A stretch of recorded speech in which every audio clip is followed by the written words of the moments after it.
Como siempre, cada martes está con nosotros en su sección, viene guapísima como siempre y con ganas de darnos mucha información de cara al verano. Buenas noches, Ana. Muy buenas noches, Ángela, ¿qué tal estás? Muy bien, ¿y tú? Yo también, estupendamente. Oye, mereció la pena pasar un poquito por la lluvia, ¿no? Uf, me mojé y me volví a mojar, pero bueno, mereció la pena, había muchísimos descuentos. Hay que aprovechar este tipo de ferias porque hemos visto que en algunas ocasiones el descuento es bastante importante. Yo porque no tengo ahora mismo falta de coche, sino era una muy buena oportunidad. Bueno, y mi sección de hoy va a ser muy interesante y además de práctica. Y es que nos van a dar una mini clase de primeros auxilios. Para ello hemos traído aquí a José María Jimeno. Muy buenas noches. Hola, buenas noches, Ana. ¿Qué tal? Buenas noches. Pues encantado de estar aquí con vosotras y de dar mi humilde opinión acerca de lo que pienso que es algo básico y prioritario en esta vida, como son los primeros auxilios. Él es socorrista. Oye, y qué importante es tener al menos unos conocimientos mínimos, ¿no?, de primeros auxilios para poder ayudar a los demás. Sí, de hecho es algo que se debería conocer desde muy temprano, hasta pienso que se debería impartir en el colegio, no simplemente como un curso que alguien dice, oye, me quiero hacer socorrista, quiero ayudar. Pienso algo que debemos de conocer desde siempre porque nunca se sabe cuándo te vas a encontrar ante una situación, si en tu casa, fuera. Entonces, por un mínimo que conozcas, pienso que puede aportar mucho más de lo que te puede esperar ante esa situación. Ana, yo no sé si tienes cifras, pero el verano pasado, desgraciadamente, todos los días se abrían los servicios informativos con una triste noticia de este tipo en nuestro país. Algunas veces estos casos se pueden salvar si las personas que estamos alrededor pues sabemos cómo tenemos que reaccionar. Y no solamente este verano, es que año tras año se repite la misma historia, ¿no? Suceden, bueno, pues situaciones que ni quiero recordar, ¿no?, muy tristes, y yo creo que si todo el mundo tuviésemos unos mínimos conocimientos de primeros auxilios, se salvarían muchísimas vidas, muchísimas. Pero bueno, hoy José Carlos te iba a decir, hoy José María está aquí y nos va a contar, por ejemplo, qué podemos hacer ante una picadura de medusa, en el caso de que no hayan socorristas cerca. Hombre, la picadura de medusa es lo que más se suele dar, sobre todo en el ámbito de verano. Entonces, si nos encontramos ante una situación de este tipo y no tenemos ningún servicio médico, socorrista o alguien competente que se encargue de ello, lo que debemos de hacer, bueno, una cosa que debemos de tener clara y que nunca debemos de aplicar es agua dulce. ¿Agua dulce no? Nunca. Y eso es lo primero que haría una mamá, sí, es aplicarle agua dulce. Pues agua dulce no. Y además le va a doler más si hacemos eso. Y bueno, evitar que se exponga al sol, pues el sol lo que puede hacer es que se generen ampollas y la picadura se quede perenne. Y bueno, si tiene algún remedio casero, aplicar amoníaco, pero siempre atendiendo que esa persona no sea alérgica a dicho medicamento. Fíjate pero si estamos en la playa, por ejemplo, un día en familia, yo amoníaco no llevo encima. Puedo llevar, pues eso, un refresco, agua dulce. En ese caso, estando en la playa, como bien dices, al no disponer de remedios, lo prioritario sería apartarlo del sol y llevarlo a cualquier farmacia o centro médico para que le puedan aplicar amoníaco o cualquier remedio. Fíjate que una vez, eran ya las 8, las 9 de la noche, estábamos en la playa y mi hermana era pequeña y estaba pues en la orilla, ¿no?, tirada, y se le agarró una medusa al cuello y aquí tenía la medusa agarrada y no sabíamos cómo quitársela y bueno, y no sabíamos qué hacer, claro, agua dulce, agua salada, no sabíamos qué hacer con ella. Entonces, agua dulce no, agua salada sí.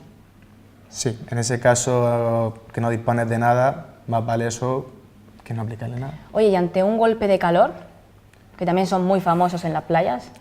Sí, la verdad que es que los bañistas tienen la costumbre de querer ponerse morenos y torrarse, y se exponen muchas horas al sol, y claro, el riesgo de un golpe de calor pues muy evidente.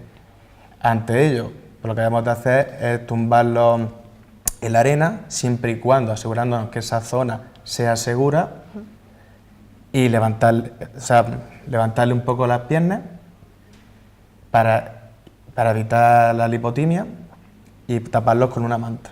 Con una manta hay que tapar. Vale. ¿Y ante un corte de digestión? ante un corte de digestión, si se está bañando, hay que sacarlo inmediatamente del agua. Tú fíjate que también una vez estábamos bañando en una piscina y a mi primo le dio también un corte de digestión y no sabíamos qué le pasaba ni cómo actuar ante esa situación. ¿Y qué más nos puedes contar? A ver. Yo sí que preguntaría porque, Ana, muchas veces, seguro que tú cuando eras niña te decían, ¿has comido? Tienes que esperar una hora o dos a que, ¿verdad? Las famosas 2 horas. Exacto. ¿Qué hay de cierto en eso? ¿Los niños pueden inmediatamente después de comer meterse en el mar? ¿Hay que esperar? Ni los niños, ni adultos, ni cualquier persona, porque eso es que estás jugando con tu salud. Porque por mucho que a los que tengamos o queramos tirarnos al agua, debemos de respetar a nuestro cuerpo. ¿Y cuánto es ese tiempo, ese intervalo? Yo diría que habría que esperar mínimo una hora. Desde mi punto de vista, mínimo una hora, porque si tú te tiras al agua recién comido, lo más normal es que te dé un corte de digestión y que te la juegues. Y además antes, cuando éramos pequeños, también entrábamos al agua por partes. Teníamos que meter los pies, primero te mojaban la nuca, o sea que no te dejaban tirarte de golpe. ¿Qué hay de cierto en eso? De hecho, eso se debe de seguir aplicando, porque cada cuerpo es un mundo y no sabes cómo va a reaccionar el cambio de temperatura cuando entra en contacto con el agua. Entonces lo más conveniente es poco a poco y echándose agua y para que tu cuerpo se acostumbre a la temperatura del agua. Vale, yo pensaba que esto era una leyenda, ya resulta que es cierto. Fíjate. Todos los días se aprende algo. Oye, José María, y ante un accidente de tráfico, nos encontramos, imagínate, una moto, ¿no? Ha sufrido un accidente de tráfico y nos encontramos a la persona, a la víctima, tirada en el suelo. Bueno. ¿Cómo debemos actuar? Ante un accidente de tráfico y, como bien dices, con una moto, lo más normal es que lleve casco. Debería. Nunca, repito, nunca, subrayo, debemos de quitarle el casco. ¿Por qué? Porque nosotros no somos médicos, ni enfermeros, ni expertos en el tema. Aunque lo seamos, lo que no se sabe es el alcance de la lesión que le ha podido provocar el accidente a esa persona.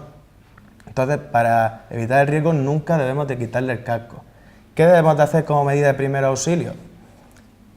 Pues atender siempre una conducta prioritaria que me enseñaron y que debería de tener todo el mundo en cuenta, que es la conducta PAS. Proteger, alertar y socorrer. Proteger, en este caso, inmovilizar. Señalizar, ¿no? Sí, claro. Para que... Si, por ejemplo, está en mitad de la calzada y hay tráfico, hay que apartarlo de ahí inmediatamente. Y estar con él en todo momento y asegurar que la zona que está en la que nos encontramos no hay nada que pueda empeorar la situación de esa persona. Alertar, o sea, inmediatamente, una vez que ya hemos protegido y asegurado a la persona, llamar al 112 para que vengan los servicios correspondientes y se encarguen de las progresivas actuaciones. Y socorrer lo mínimo, inmovilizar a la víctima y estar con ella. Oye, y lo que es muy difícil es mantener la serenidad, ¿no? En estos casos, cuando tienes que llamar al 112, es muy difícil guardar la calma. Yo creo que los nervios nos pierden a todos. Sí, y no te sobra razón. Porque, ¿qué pasa? Porque es muy fácil cuando nos explican, cuando llamamos al 112 o avisamos a servicios de emergencia, debemos estar tranquilos, serenos y además con tranquilidad. Pero claro, de ahí a la práctica es un mundo. Porque tú, cuando te encuentras con una situación, los nervios te suelen jugar una mala pasada y a veces te trabas y no dices las cosas tan claras. Pero siempre debemos de respirar, coger aire y para que cuando hablemos con el 112 podamos explicarle las características de las circunstancias que ocurren en ese momento para que ellos sepan con mayor exactitud qué es lo que ocurre y qué recursos son los necesarios correspondientes a enviar ante esa situación. A mí me gustaría aclarar una cosa, y es que cuando uno está nervioso no interpreta o no sabe qué está sucediendo al otro lado, y cuando uno llama a emergencias nos están haciendo una serie de preguntas todo el tiempo, lo que no quiere decir que ya la ambulancia no esté en camino o que no se le esté informando a esa persona de lo que nos pasa, pero cuanto más información se saque en los primeros momentos, la ambulancia va a ser la adecuada y claro, hay gente que dice, pero no me preguntes más y mándame a alguien ya. Perdona, pero se hace ya más de 15 minutos que hemos dado el aviso, pero necesito información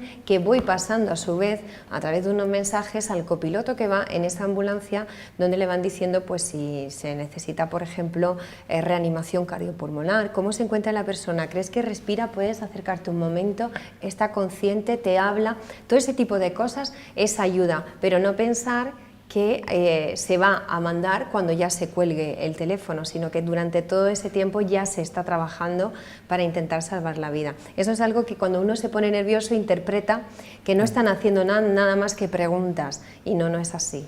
¿Vale? Pero es que es muy difícil actuar en esas situaciones. Y cuando habéis hablado de motos hay algo que nos gustaría recalcar también, es que está muy bien llevar el casco, pero en verano nada de sandalias, por favor.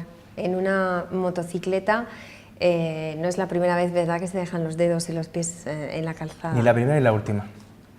Es que el calzado es fundamental, la gente piensa solamente en el casco para la cabeza y olvidan proteger sus pies en verano, sobre todo los que están en la costa, que van a la playa y que llevan esas chanclas que en realidad eso desaparece, sale volando. No, pero en el coche pasa exactamente lo mismo, ¿eh? Las típicas sandalias estas, lo que es la chancla de playa, se te queda enganchado con los pedales. Y es peligrosísimo. Hombre, igual que llevar las botellas de agua en la parte de atrás en el suelo. Yo he visto más de un accidente que la botella de agua se ha colado, se ha metido pues, entre el suelo y el pedal y claro, y no puedes frenar, se te atasca. Claro. Fíjate, son cosillas que debemos saber. Muy bien, pues yo creo que existen diferentes páginas para que los padres también estemos más preparados y saber lo que es un bulo, lo que no, para que no tengamos también a los niños impacientes, porque ellos quieren disfrutar, vivir el verano. Protección solar varias veces al día antes de salir de casa, sombreros, mucha hidratación, beber muchísimo todo el día para evitar el golpe de calor y lo que nos ha comentado, entender un poquito la situación para poder ayudar en cada momento. Y lo de la picadura de medusa es que yo creo que una vez que te pica, ahí ese dolorcito no te lo quita nadie. No, para nada. El dolor lo lleva. La descarga que te pega, la siente y la lleva. Y algunos hasta tienen huella durante un tiempo, ¿eh? No desaparece tan pronto. Depende de la gravedad, de la seriedad. Es que la picadura de la medusa, la reacción es distinta de cada cuerpo. Porque, por ejemplo, a mi madre le picó una medusa y la marca le duró más tiempo de lo normal. Y mi madre... Son como quemaduras. Y mi madre en ese momento cuando le picó se quedó inmovilizada. Y tuvimos que... O sea, no podía moverse. Lo normal cuando te pica una medusa, sientes el dolor, pero te puedes mover. En ese caso se quedó inmovilizada y tuvimos que ayudarle y sacarle. Por eso digo que es distinto. Depende. Pues anda que no tenemos en la costa. A mí nunca me ha picado ninguna y que Dios no quiera. Bueno, pues con eso nos vamos a quedar. A mí tampoco, ¿eh? Pero yo también voy mirando muchísimo porque me da un miedo. Muchísimas gracias por venir a los dos.